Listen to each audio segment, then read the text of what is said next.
Welcome back to another episode of Full Disclosure. I am Christian Thayer, and starting off this episode, we actually have what I would consider very good news, and it's thanks to you guys. So I think it was shortly after my last episode that I put out, I got an email from somebody from some company that I've never heard of called Pod Status.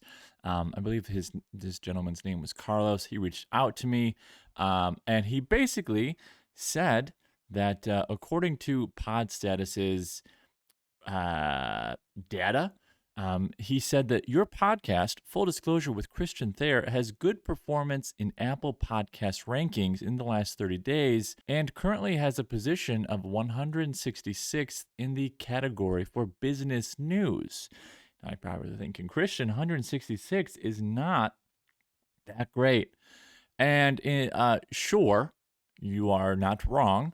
But when you take a step back and you think about how many podcasts there actually are, like I'm talking hundreds of thousands of podcasts out there. And somehow this little old boy, thanks to your help, has somehow gotten into the rank of 166th. That's kind of ridiculous.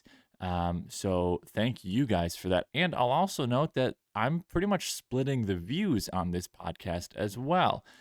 Just a quick look at the numbers would suggest that I'm pretty much splitting listens between like 60-40, 60% on podcasts, which those may not all be on Apple Podcasts too. And the other 40 or so percent are probably being watched on YouTube. So I'm not going to say that if all of y'all watching on YouTube actually listen to me on Apple Podcast, I might have a higher rank. But I mean, who cares? Listen to me wherever you want. That ranking means nothing. It's cool. But if I ever get like an update of it like that again, I'll obviously bring it to your attention. So that was the first thing I wanted to touch on before we get into it. The next thing that I wanted to touch on is last episode. If you guys caught it, if you didn't, go back and watch it. It's still very much relevant. I interviewed real estate market analysis, market research expert Mitch Petrick, and that was first of all a great episode. He had a bunch of knowledge that I think every real estate agent needs to hear, at least in the Southeast/Michigan market. As well as, even if you're outside of Michigan, he is still talking about the real estate game as a whole. But we were talking off camera, and we think that, we're going to try and have him on like once a quarter.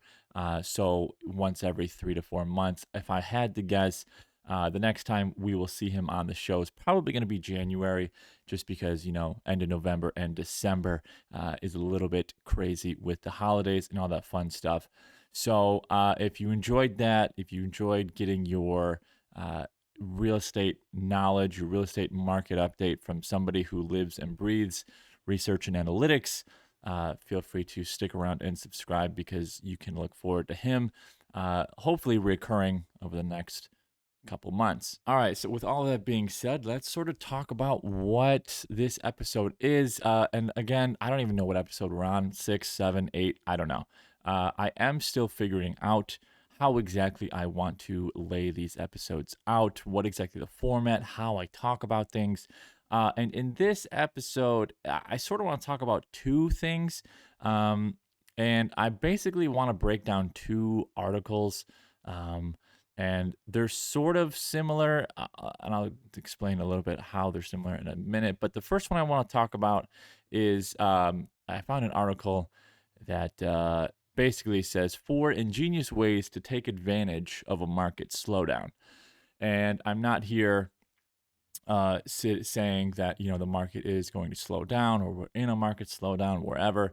This is more so, I mean, let's be real here. We all know that the winter months are definitely not as hot and bopping as, the summer months. So slowdown, is just a technical term. But 4 ways that, every real estate agent, regardless of your skill level, where you are in terms of, how much money you're pulling in, should definitely look at as you have a little bit of downtime, just because, when you're busy, you're busy. You don't have time to do these things. So the first one that they talk about is focus on the clients in front of you. And obviously, this is the most important one that you can probably do out of the four I'm going to talk about. Um, Focus on the clients you've already worked with, right? Because that is going to not only keep you on their mind, but it's also just going to increase the trust and relationship and just like the overall how they're going to view you as a person, let alone a real estate agent. So that could be anything such as, gift drop-offs and other tokens. More so, I'd probably say gift drop-offs from the real estate agents that I've talked to in the past. Like that's how they sort of cultivate and keep their past clients, warm, so to speak. That's always been a super positive thing that real estate agents have talked about. And it could be something as simple as remembering the 1 year anniversary that they closed on their current home, or 5 year anniversary, whatever. They're not expecting it. It could honestly just be something as simple as a local gift basket. It could be something as simple as a local gift basket that you find at like a little boutique in town, whatever. Anything you decide to give them is going to blow their minds because they are not expecting it at all. And again, so maybe they're happy with their home, they're not planning on moving, but if you keep showering them with gifts and showing them how great of a person you are, aside from the real estate agent side, they're, this, way more likely to refer you to their friends and family. So that is the first one. Focus on the clients that you have in front of them. Second one, they talk about invest in additional training and education. Now, that feels like the right thing to do because last time I checked, nobody wants to work with a real estate agent whose knowledge of how the game should work is 20 years old. It's not that hard to find education and training instead of sitting around twiddling your thumbs and not staying up to date on the best tips and tricks and practices. Is only going to help you in the long run. I guarantee you there are free courses out there on Google or wherever, on like Udemy or whatever those other Coursera.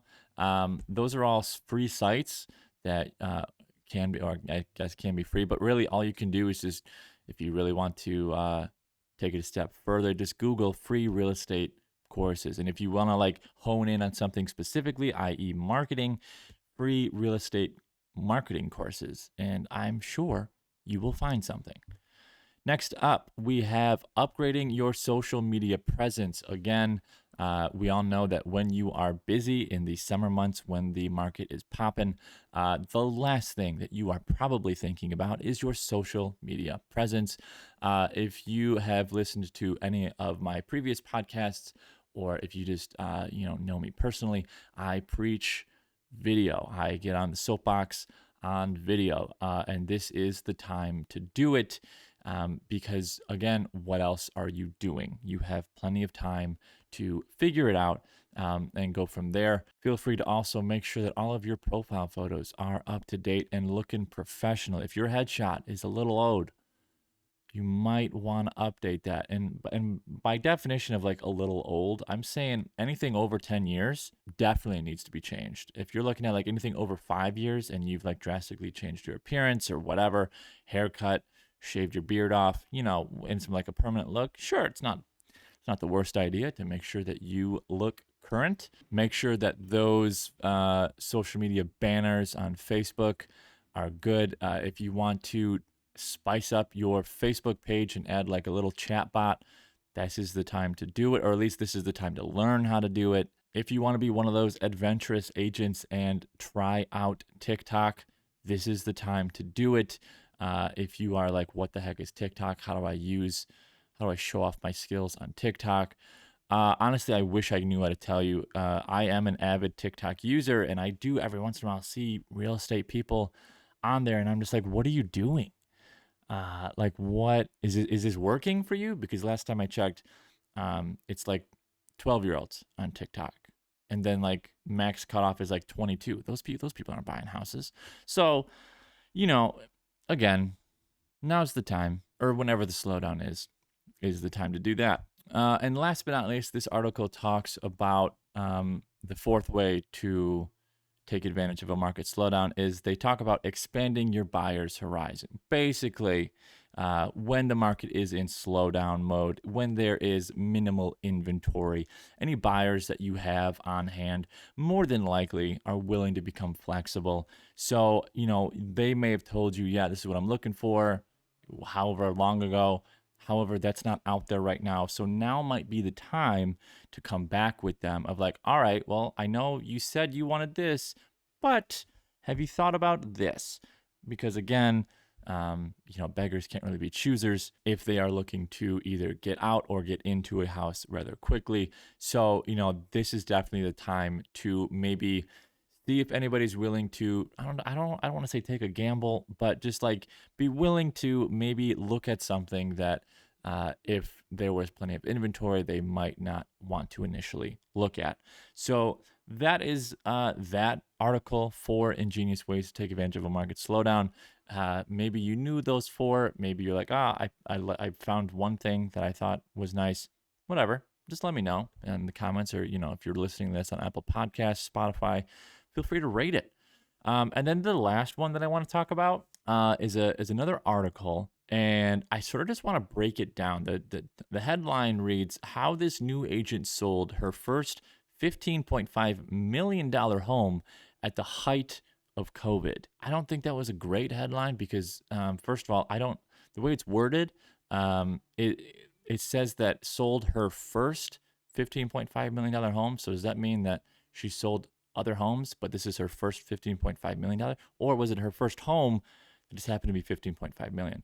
I think it's the latter, but I'm not going to say that I went to school for copywriting, but I may have. So basically, beginning of the article says, in March of 2020, at the onset of the pandemic, I sold a home for $15.5 million in Scottsdale, Arizona. Today, it remains one of the highest recorded sales in the state.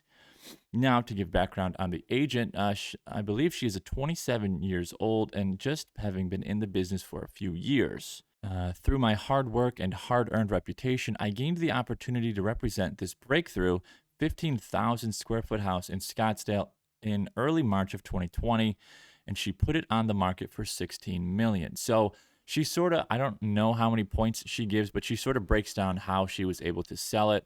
Now, I'm well aware that vast majority, maybe 99% of you listening to this don't even have $1 million listing, let alone a $15 million listing. But I think she makes a couple good points in here about how to just maybe sell a home, or just practices that were used to just sell a house, whether it's above your normal price range that you are normally selling or not. So the first thing she says is to go back to the basics. Shortly after putting this listing on the market, I quickly readjusted my business plan. I made sure all of the necessary information about this home was well displayed and easy to search online. I'm not going to lie, that I don't even think that should be a point, because it just seems like she needed to have like a word limit for the article. So she's like, all right, well, let's just do that. Next up, she says to get the buyers into the home, in parentheses, digitally. While pivoting my original business plan from in-person to online, it was crucial for me to discover innovative ways to elevate this property on digital and social platforms. I immediately began creating engaging video content, from walkthroughs on TikTok to casual tours on IGTV or Instagram TV. I also developed mini tours of the neighborhood, highlighting some of the best restaurants, high-ranking schools, parks, and outdoor recreation areas, which was very much in high demand at the time. Now, granted, don't get me wrong, it sounds like this was maybe her only listing. So therefore, if this was, now granted, we can only assume because it doesn't specify, but it sounds like she was giving this most, if not all, of her attention. She next up talks about targeting your audience, which again, if you know anything about real estate marketing, yeah, that's fairly obvious. But again, for a $15.5 million house, that is almost extra crucial, because how many people can actually afford a $15.5 million house? How many people have you met in real life that can afford a $15.5 million house? So she says that strategically targeting potential buyers in the market for a listing like this is critical in the sales process. Yes, thank you. That is, we know. Given its price point, the home had a limited pool of buyers. Regardless of how hot the market is, it is still a challenging sale. She said that this property offered 5 bedrooms across 12,000 square feet with endless entertainment, both indoors and out. She targeted buyers in major cities looking to relocate their families during the pandemic. This property offered ample space for people to work, learn, and play from home. She highlighted the incredible entertainers level and sweeping views in the video description and virtual tours. So, again, with a house like this, you are definitely going to be needing to do some sort of social media advertising or just ads in general. And you're probably going to want to be targeting high income areas. So, New York, LA, just major cities, probably. Her next note said that she wants you to utilize your sphere of influences. So basically, your friends, family, past coworkers, neighbors, anyone in your network. And then last but not least, she says to stay confident. So I'm not going to lie. It sort of feels like the only thing that needed to be done here in order to sell said house was just proper marketing, was just figuring out how to get the house in front of the actual people that had the money to buy it. So that again is going to be social, and maybe not even social. I'm not entirely sure. Just ads in general would definitely be needed to get this house in front of the right people. Now, don't get me wrong. Obviously, the videos, the tours, the description, the photos, all of that has got to be looking pristine, A-OK for a $15 million house. And then once you have all that, then you can figure out how to get that in front of the actual people, which is just going to be figuring out who the heck can even buy this house. And then you figure out how to get it in front of them. So that was this week's episode. I hope you guys enjoyed it. Thank you for listening to the end. And as always, I will talk to you guys next episode.